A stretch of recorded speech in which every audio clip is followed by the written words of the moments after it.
sidaad u aragtaa in dowladda Jabuuti ay weli ka hadlin arrintii dhacday ee madaxweynaheena oo u markhaati gashtay in Ismaaciil Umar Geele oo la socday markii qoryaha lagu qabanayay ee nafsadiisa halista la gelinayay bal dowladda Jabuuti iyo madaxweynaha Ismaaciil Umar Geele inay Ethiopia ay casho sharaf u samaysay ikaad aaway waatana oo si aan caadi ahayn loo soo dhaweeyay loo soo sawirtay ikaad videogaas hal mar aan soo saaro waxa sawatin loo sameeyay Ismaaciil Umar Geele ayaana si arsana lagu soo sabootiyay garoonka diyaaradaha caalamiga ee magaalada Addis Ababa oo si wanaagsan lagu soo sabootiyay ra'iisul wasaaraha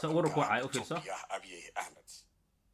وكاسا ويسوغايان إلا أو طبعا حتى كرهاخو بل وادر كي دونتان أوكادية وكاسا أبيه مركا إن أرنتن إن جيبوتي كهلدن محي كنتو سيسا موح باجرة أما